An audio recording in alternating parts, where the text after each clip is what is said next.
ब्रह्मानंद जी, आपका जो Divya charitable trust है, ये किन किन सामाजिक कार्यों को करता है, हमारे दर्शक आपसे जानना चाहते हैं। पहले तो हम आपके दर्शकों को नमस्कार करना चाह रहा हूँ। हमारा दिव्य चैरिटेबल ट्रस्ट कई धार्मिक काम करते हैं, सामाजिक कार्य करते हैं। मुख्य रूप से हम लोग मेडिकल कैंप लगाते हैं। जो ग्रामीण अंचलों में बुजुर्ग नहीं जा पाते हैं, वृद्ध महिलाएं नहीं जा पाती हैं, उनको हमारे ट्रस्ट द्वारा मेडिकल कैंप में ले जाया जाता है। जैसे उनको शुगर हो गया है, ब्लड प्रेशर हो गई है, तो सरकारी चिकित्सकों द्वारा उनका उचित इलाज कराया जाता है। अच्छी अच्छी दवाएं जो है उनको दी जाती हैं और उनका स्वास्थ्य कैसे रहे उसके प्रति जागरूक किया जाता है।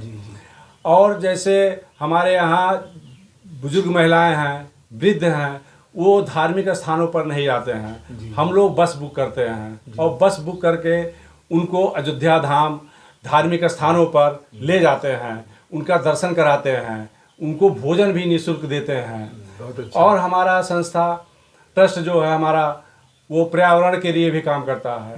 पर्यावरण में हम लोग 5 पौधे दान देते हैं, जैसे पीपल हुआ, पाकड़ हुआ, बरगद हुआ, तुलसी हुआ, नीम हुआ, ये सब जिससे पर्यावरण रहे। आज के देश में हमारे बहुत ज़्यादा पर्यावरण दूषित है और हमारा जो एक पौधा है वो 90 लाख रुपए का ऑक्सीजन देता है अपने जीवन काल में। उतना कोई नहीं दे पाता है। तो उससे शुद्ध हवा मिलता है, पर्यावरण मिलती है, लकड़ियाँ मिल जाती हैं। तो वो हमारा संस्था इसके प्रति जागरूक गांव ग्रामीण अंचल में जाके जागरूक करते हैं। और हमारा संस्था जैसे एक मेडिकल कैंप हुआ, मेडिकल कैंप के बाद पर्यावरण हुआ, फिर मेरा एक कैंटीन है जो कैंटीन जैसे अचार, मुरब्बा, जेम, जल्ली, ये उद्यान विभाग के एक्सपर्टों द्वारा लाया जाता है, मेरा ट्रस्ट लाता है। वो ग्रामीण अंचलों में उनको हम लोग ट्रेनिंग देते हैं। हमारे देश में 90% जो है फल में से कम 30% सड़ जाते हैं। हम लोग किसानों से उसको लाते हैं, उनका उचित मूल्य दिलाते हैं और उससे उनको बनवाते हैं, च्यवनप्राश बनवाते हैं। इस समय आंवले का सीजन है, च्यवनप्राश बनवाते हैं, मुरब्बा बनवाते हैं, जेम बनवाते हैं, जल्ली बनवाते हैं, कैंडी बनवाते हैं। और वो हमारा ट्रस्ट दिव्य चैरिटेबल ट्रस्ट बहुत ही कम रेट पर देता है, जिससे वो लोग खा लें, स्वास्थ्य पूरा रहे। हमारे देश में कुपोषण के बहुत शिकार हैं। कुपोषण के इतने शिकार हैं कि वो शुद्ध खाना नहीं खा पाते हैं, आर्थिक स्थिति उनकी कम है। आंवला मेरे यहाँ रसायन माना गया है। यदि एक आंवला एक आदमी प्रतिदिन खा ले, चाहे वो बॉयल करके, चाहे च्यवनप्राश के रूप में, चाहे कैंडी के रूप में, चाहे जैसे खा ले, उसको विटामिन सी पूरा पर्याप्त मात्रा में मिलता है, सेहत रहेगा, जल्दी वृद्धावस्था नहीं आएगा। ये सब संस्था हमारा काम करता है। बच्चियों के शिक्षा के लिए भी कुछ काम करते हैं आप? जी हाँ, बच्चियों की शिक्षा के लिए हम योग टीचरों को लाते हैं। उसके बाद उनका जो है कोचिंग सेंटर चलवाते हैं। उसमें जो हमारे यहाँ है निःशुल्क कोचिंग सेंटर रहता है और हमारा ट्रस्ट उसको पे करता है। और ट्रस्ट हम अपने लिए नहीं खोले हैं, मैं समाज के लिए खुला हूँ। मुझे बहुत अच्छा लगता है कि अगर किसी का भला हो जाए तो मेरे आत्मा का स्नान हो जाता है। हमको बहुत दिव्य जो है अनुभूति एक प्रकार की होती है। दिव्य चैरिटेबल ट्रस्ट की अध्यक्ष हैं। आपकी संस्था या संस्था के माध्यम से आप क्या क्या सामाजिक कार्य करती हैं, कर रही हैं? सबसे पहले तो आपके चैनल को बहुत बहुत धन्यवाद।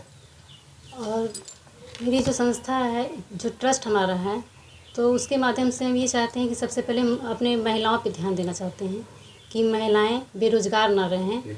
और मैंने जो अपने ट्रस्ट के द्वारा एक ये अचार, मुरब्बा, जैम, जेली का भी शुरू किया है कि उसमें महिलाएं आएँ, हमसे मतलब सीख भी सकती हैं और सीखने के बाद वो अपने स्वावलंबी भी बन सकती हैं। उसमें महिलाओं का जागरूकता बढ़ेगा और बच्चों को भी, जैसे जो घर की घरेलू लड़कियां हैं जो कभी पढ़ भी नहीं पाती हैं या पढ़ने में जैसे उनका समय कमज़ोर हो गया, तो अपना जो है ये मतलब बिजनेस कर सकती हैं, घर पे सीख के बना के अपना खुद का वो व्यापार खुद भी कर सकती हैं। तो ये सारी चीज़ें। पाक कला की क्या डिग्री है आपके जी पास? हाँ, मेरे पास पाक कला की डिग्री है। मैंने गोरखपुर मध्यपुर से ये डिग्री हासिल की है। जी जी। तो किस तरह की आप पाक कला सिखा सकती हैं उन बच्चियों को जो घरों में ही रहती हैं, पढ़ नहीं सकती, लेकिन वो रोज़गार करना चाहें पाक कला के ज़रिए या कुछ प्रोडक्ट बना के, तो उन्हें क्या कैसे सिखाती हैं आप? इसमें तो जैसे कई चीज़ें हमारे यहाँ, अचार, मुरब्बा, जैम, जेली, ये सारी चीज़ें हैं। लेकिन इस समय तो खासकर सीजन आंवले का चल रहा है, तो आंवले का मुरब्बा सेहत के लिए बहुत ज़्यादा फ़ायदेमंद है। ये बच्चों के लिए, स्वास्थ्य के लिए, बुजुर्गों के लिए, और स्वास्थ्य इसमें दोनों चीज़ें जुड़ी हुई हैं। जी बिल्कुल। तो ये मुरब्बा है जो मात्र 4 से 5 दिन 6 दिन में तैयार हो जाता है। बनाने का भी बहुत आसान तरीका है। जी। तो आंवला लेकर बाज़ार से धुल के साफ़ करके उसके बाद में इसको गुदाई की जाती है। जी। फिर चूने और पानी में मिला के उसको रखा जाता है ओवरनाइट 24 घंटे के लिए। उसके बाद में उसको फिर हल्का उबालते हैं। जी। चाशनी तैयार की जाती है। इसी तरीके से उसका फिर उसमें पकाया जाता है। फिर उसको रख दिया जाता है। 2 दिन ठंडा होने के बाद उसको दोबारा फिर से पकाया जाता है, ताकि उसका रस उसमें अच्छी तरीके से पहुंच जाए। वो तैयार हो जाता है। लगभग ऐसा प्रोसेस 2 बार करते हैं उसको पकाने का। जी। फिर वो मुरब्बा तैयार हो मुरब्बा जाता है। जी। मार्केट में इसकी बिक्री भी अच्छी हो जाती है। होती है। ठंडक में उसकी जो है जी। लोगों में डिमांड होती है। जी। खाने में स्वाद भी होता है, लाभदायक भी होता है। तो जेली वगैरह भी बना सकते हैं, बताते होंगे जेली बनाना, हाँ। सेब की ये या कैंडी बनाना। फल की जेली बनती है। जी। अमरूद की जेली बनती है खासकर। जी। और सेब का जैम बनाया जाता है। जी। ऐसे अपने स्वाद और पसंद के हिसाब से भी फलों का जैम जेली तैयार होता है। जी। मार्केट में क्या वैल्यू होती है इसकी, मतलब मार्केट में क्या ये आसानी से बिक जाते हैं?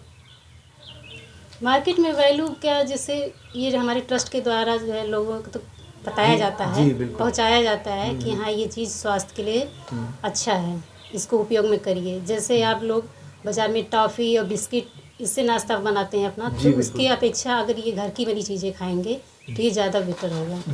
ठीक है, बहुत बहुत धन्यवाद आपको। धन्यवाद।